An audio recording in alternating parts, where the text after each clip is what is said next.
I didn't wake up one day and decide, I just can't stand these guys anymore or anything. It was just, I feel like I'm ready for a life change. Welcome to Watch Mojo's Whatever Happened To, and today we're counting down our picks for the top 10 singers who got normal jobs.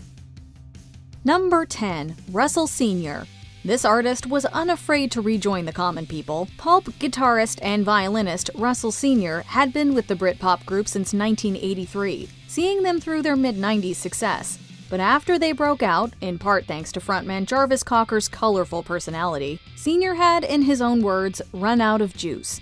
He departed from Pulp in 1997, having had a strong aversion to their next lead single, Help the Aged, and wanted to end on a high note. Sr. told The Guardian in 2009 that he had become an antique glassware dealer, and was also writing a book about Pulp's glory days, which hit shelves in 2015 to relatively positive reviews. Number 9. Jeff "Skunk" Baxter.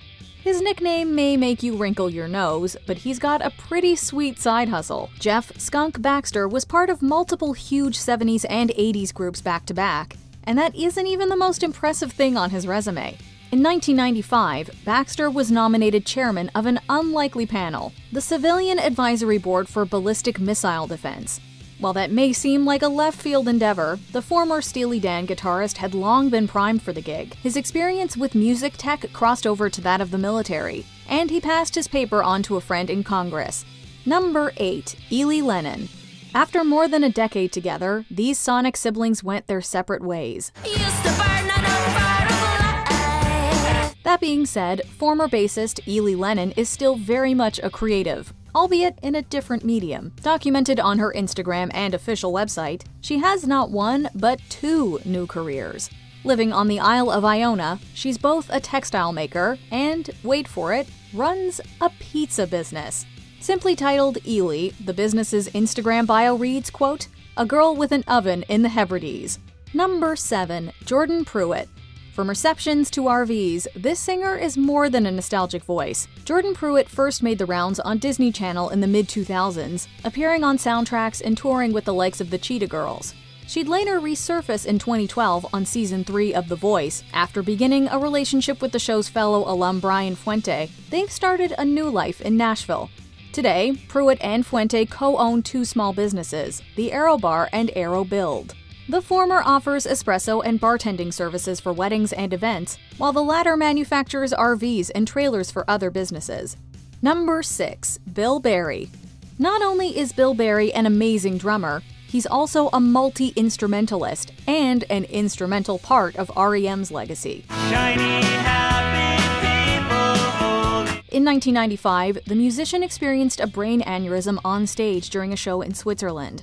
While he tried to stick around following his recovery, Berry ultimately announced his retirement from the group in 1997 in favor of a change. Considering REM was one of the biggest bands in the country at the time, his new life on a hay farm certainly fit his profile.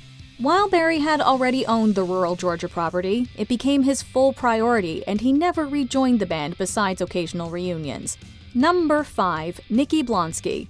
She was once the new girl in town, but she ended up back at her old one, at least depending on who and when you ask. The rats on the street all dance around my feet. Although she never quit showbiz, Hairspray actress Nikki Blonsky supposedly began working at a salon in her hometown of Great Neck, Long Island.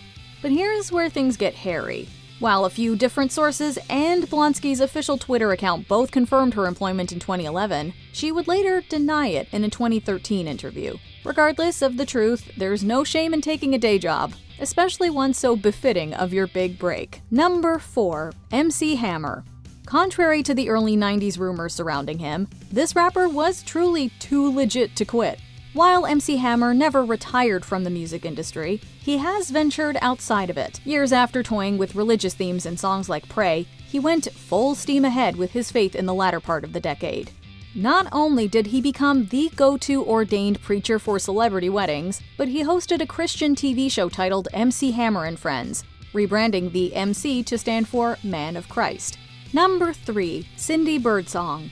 Not every musician wants to keep hanging on to their glory days. Cindy Birdsong, best known as Florence Ballard's replacement in the Supremes, later left the group herself in the early 70s.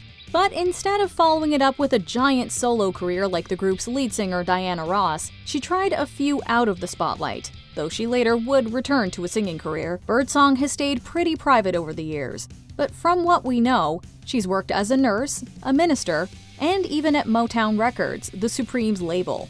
Number 2. Willa Ford.